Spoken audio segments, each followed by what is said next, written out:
Okay, I'm about to lose it because I need to know if anyone else caught this, or if I'm just spiraling here.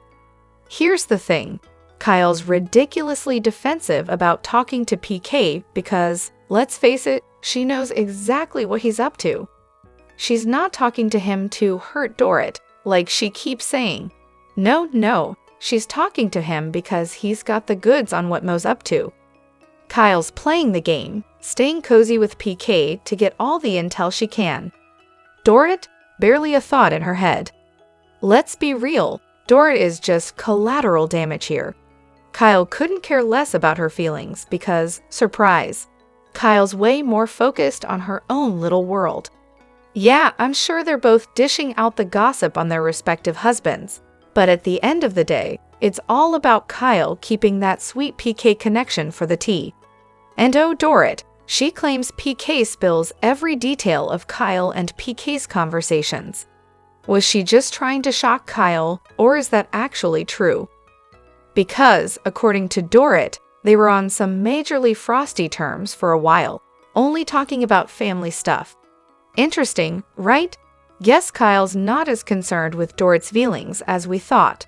But that's classic Kyle, always too busy worrying about herself, lol. Same deal with Sutton, she didn't make that comment to attack Dorit. She just wanted to escape the mess she was in.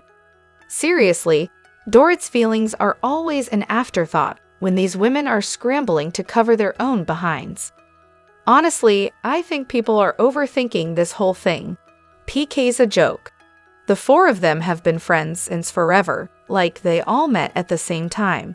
It's not like Kyle's suddenly going to ditch Mao for PK.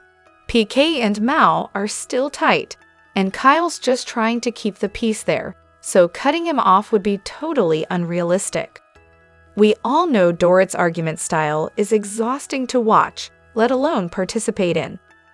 She's been getting feedback on that for years and hasn't changed a thing.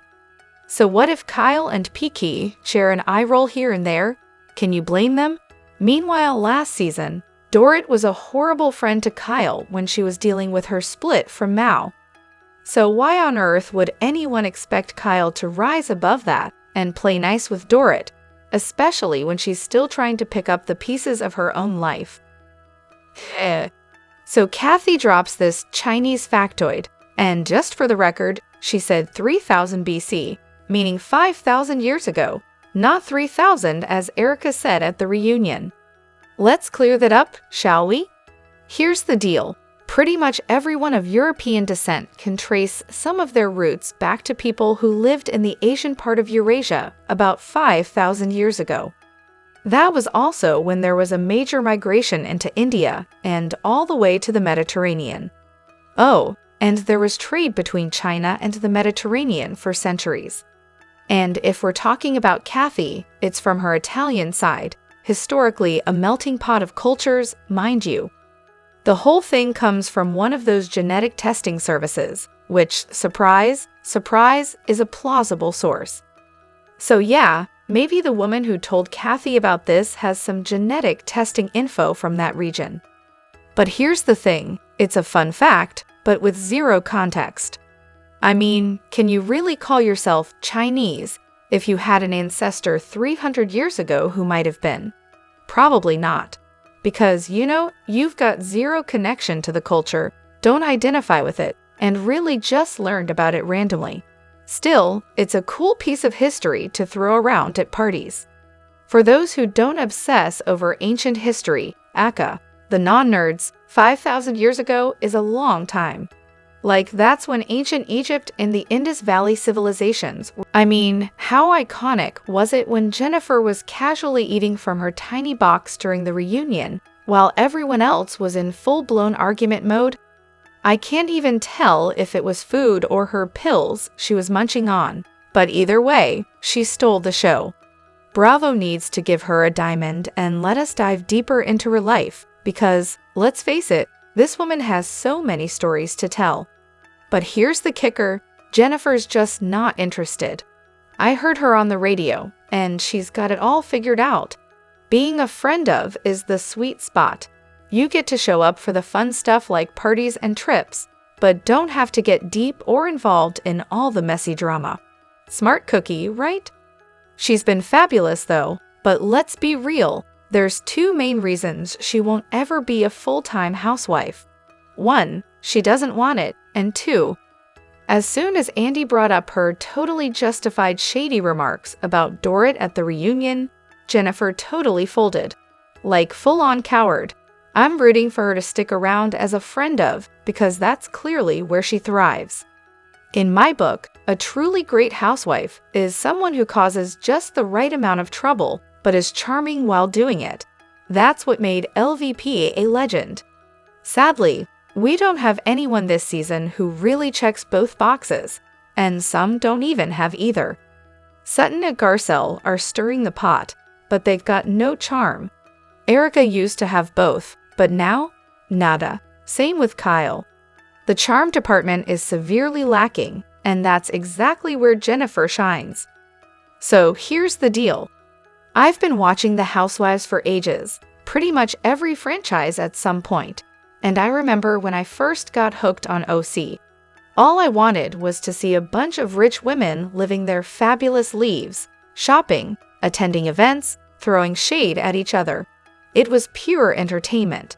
But now, everything feels like it's been run through a production machine. It's as if the whole thing has lost its spark and is just one big, well-scripted show. Take Street Lucia, for example. Boz apparently decided to create an entire fake market with a bunch of vendors who are clearly just looking for free PR. Honestly, if the production couldn't get access to an actual spot, fine, but it just feels off, totally staged. And the relationships? Don't get me started. There's zero real connection. They're more like coworkers than friends, and rumor has it, they don't even hang out outside of filming. I heard that Sutton's business is just for the cameras, like, apparently her shop's never even been open for real. Maybe they should just stop pretending it's anything more than a set piece for the show. I get it, the show's a massive hit now, and filming in real locations or showing their actual leaves would be a nightmare. But come on, you can so tell when the juicy conversations are saved for the cameras. It's like everything is scripted, and it's hard to ignore. But on the whole, I didn't think the vendors were the issue. I mean, in my experience, beach vendors hustling their stuff in the Caribbean is just a normal thing. But okay, maybe that's not exactly what we signed up for when we tuned in. What do you think? Am I just being too cynical here? I was rewatching some vintage RHOBH, and it's wild how different things are now. Remember back in season 4, at the reunion, when Carlton started talking about crystals and their mystical powers? Kyle's reaction was classic. She seemed all confused and annoyed, especially with Carlton bringing them up at the reunion. Flash forward to 2025, and Kyle is practically on her third reunion, where she's holding onto her own crystals like they're the answer to world peace. And let's not forget the one she was clutching last night, April 8th, Reunion Part 2. She couldn't seem to keep a grip on it. It was honestly obnoxious. Maybe I'm overthinking it, but it's interesting how things have shifted. I wonder if Kyle and Carlton have worked out their issues since then. I mean, Kyle's clearly made peace with her stance on kissing girls, or has she? Also, I had a good laugh watching Brandy go on a date with that 23-year-old guy in Amsterdam, season 5. When I first watched it back in 2014/2015, I was like, dang, he's cute. You go, Brandy. But now, a decade later, I'm like, hold up, that's a baby face. Girl, what are you doing? Okay, Grandma, time for bed now. But back to Kyle. She's so clearly ashamed of her inner lesbian witch. I mean, we all see it. And that's why she can't find peace. It's funny how she mocked Carlton for her crystal practices, only to embrace the same thing herself for comfort. Classic Kyle move. I guess mocking Carlton was just step 1 in the process of copying her, huh? And oh, the irony of Kyle freaking out over anything remotely related to lesbians, only to end up with a Morgan herself. Yeah, super on brand. Dorit really was the reunion, wasn't she? Her comments were Hall of Fame worthy, so iconic, they could make it into montages about absolutely nothing to do with the Real Housewives, but still delivered with such flair, they deserve to be immortalized.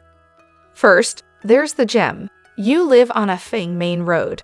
Truly profound. Next, she pops in with a "there she is," as if she's the host of a game show, not realizing she's about to get her own little slice of the Sutton show. And, of course, her favorite question. Do you think you deserved it? Ouch. She not only took down Sutton's deflections, she reduced her to a punchline by saying she buys people. Burn. Sutton? Oh, she's barely holding it together at this reunion. In fact, it's looking like she might not even make it to next season. And honestly, I don't think she'll be invited back.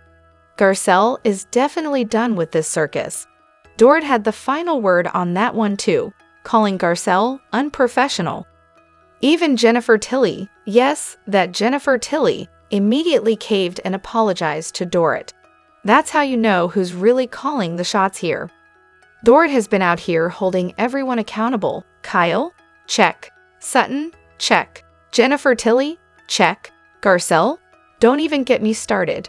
Dorit already handled her last episode with the whole robbery situation.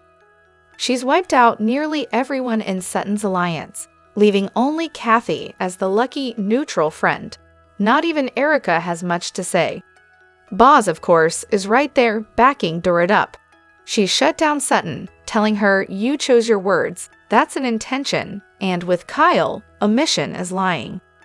Everyone's just sitting there, nodding in agreement because Dorit is serving up perfectly logical refutes with razor-sharp articulation and, well, a lot of drive. Sutton? She's practically a sitting duck. All she can do is hope the whole thing ends without her getting obliterated. Is this satire? Because Dorit is coming after everyone like a tiny, angry chihuahua, acting as though winning one more petty point will somehow crown her the reunion queen. It's almost too much to watch. Meanwhile, Boz is playing it cool. She's the CEO of logic, reason, and intense nodding. Every time Dorit speaks, Boz gives an exaggerated, almost profound nod, like she's hearing the gospel. Now, let's talk about that "you live on a FANG main road" comment for a second. Anyone who thinks that was a clever burn probably hasn't checked Dorit's own situation. She doesn't even own her own house or pay her bills, but is totally fine with taking advantage of people in the service industry. So how exactly are we supposed to support that? Even Andy called that comment out as lame, and that's saying something. In part 2 of the reunion, during the whole PK text drama, Boz made an interesting point. Whether or not the text was about production, it still revealed that PK and Kyle have their own secrets going on. Now, I'm struggling to buy the idea that these secrets are related to the show. But if they were, what could they possibly be? Okay, I'm leaning towards the idea that it's just classic trash talking about Dorit. Like, they're probably sitting around, laughing about her, and Kyle's all, "Oh, don't worry, I won't tell her." But we all know PK can't keep his mouth shut, and he'd go back and spill it all to Dorit anyway. But wait, Kyle insists these secrets are tied to the show itself. Yeah, I'm not buying that either, but let's play along for a second. If it was something about the show, what could it possibly be? Maybe PK doesn't like a certain producer? Maybe he's complaining about the editing. But honestly, none of that seems juicy enough for Kyle to be like, "Don't worry, I won't say anything." So now I'm left wondering, what could be scandalous enough that she'd swear to keep it a secret? Anyone have a theory? Oh, I see we're having some strong opinions about the reunion. Let's break it down. Look, if you want to hate on Dorit, that's your prerogative. But let's be real, I've never been a fan of Sutton. And this season just gave me so much more reason to roll my eyes at her. And Dorit? Oh honey, she came for her in the last 10 minutes of the S14 Part 2 reunion, and it was chef's kiss. I was shook. Dorit went in, and she nailed it. But wait, did we watch the same episode? because Dorit was clearly unhinged by the end of that mess. She was out here trying to bait Sutton into saying something that would let her play the victim again. Part 2 was pretty much a snooze fest, honestly. And for real, Sutton just can't keep up with the comebacks. That's not a compliment to Dorit. She's not a debate champion. It just means Sutton's weak with the zingers. Both of them? They're just two people with petty arguments that are tired and not cute. And honestly, Dorit, she's just looking for an excuse to get Sutton to slip up so she can cry victim for the next year. Oh, Beauvais is my new favorite, hands down. Way to go, Beauvais. Finally, someone calls out Sutton for her nonsense. Honestly, Sutton can't even say a word about Beauvais' wallet. The guy actually earned his money, unlike some others who seem to think it's just handed to them. And can we talk about Dorit? It was so satisfying to hear her speak her truth, especially with Sutton. I really hope they don't bring Sutton back next season. Let her take her obnoxious self back to Georgia. She's insufferable, and that whole wallet comment, I can't even. And seriously, I'd love to see her try that mess with Kathy. Now that would be entertaining. So are we thinking Kyle, Dorit, Erica, and Beauvais for the next RHOBH season? I can already picture it. Erica dropping a track about wallpaper, because why not? Dorit and Kyle pretending to be the best of friends while simultaneously playing the victims. Kyle redecorating her house and whining about how lonely she is. And trying to keep her dogs inside every time the doorbell rings. And Beauvais moving in with Keely. Exciting stuff, right?